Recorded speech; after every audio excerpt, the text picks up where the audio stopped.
বিএনপির বিরুদ্ধে ষড়যন্ত্রে লিপ্ত বিভিন্ন মহল, চালানো হচ্ছে অপপ্রচার। রাষ্ট্র কাঠামো সংস্কারের ৩১ দফা নিয়ে যশোর, ঝিনাইদহ, নড়াইলে আয়োজিত প্রশিক্ষণ কর্মশালায় ভার্চুয়ালি যুক্ত হয়ে এমনটা বলেছেন দলটির ভারপ্রাপ্ত চেয়ারম্যান তারেক রহমান। আরও বলেন, মানুষের পক্ষ থেকে আসা প্রশ্ন নিয়ে প্রস্তুত করা হয়েছে ৩১ দফা।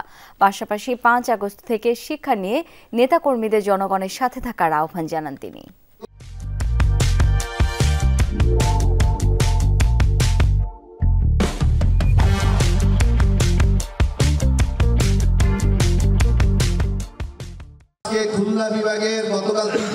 রাষ্ট্র কাঠামো সংস্কারের ৩১ দফা নিয়ে যশোর, ঝিনাইদহ ও নড়াইলে বিএনপির প্রশিক্ষণ কর্মশালা। প্রধান অতিথি হিসেবে ভার্চুয়ালি যুক্ত হন দলটির ভারপ্রাপ্ত চেয়ারম্যান তারেক রহমান। বলেন, ৩১ দফা তৈরি করা হয়েছে জনগণের জন্যই।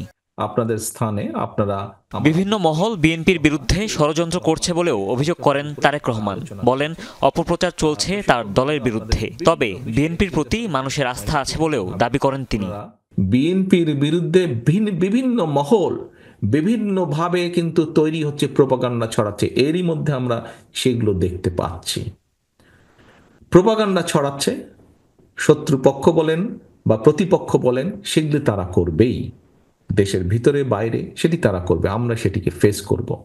নেতাকর্মীদের প্রতি হুঁশিয়ারি দেন দলটির ভারপ্রাপ্ত চেয়ারম্যান। বলেন, কেউ অপকর্মে জড়ালে ছাড় পাবে না। জনগণের আস্থা নষ্ট হয় এরকম কোনো ব্যবস্থা যেমন করা যায়, এরকম কোনো কাজ যেমন করা যাবে না। একই সাথে আমাদেরকে ঐক্যবদ্ধ থাকতে হবে। যেদিন আমরা ৩১ দফার বাস্তবায়ন কার্যক্রম শুরু করব এবং এটি একটি চলমান প্রক্রিয়া থাকবে, আমরা ভালো থেকে ভালো করতে সক্ষম হব, সেদিনই আমরা প্রতিশোধ গ্রহণে সক্ষম হব। এ সময় গণতন্ত্র প্রতিষ্ঠায় সুষ্ঠু নির্বাচনের তাগিদ দেন বিএনপি ভারপ্রাপ্ত চেয়ারম্যান তারেক রহমান। বাংলাদেশের মানুষের জন্য এই ৩১ দফাকে বাস্তবায়ন করতে সক্ষম হব।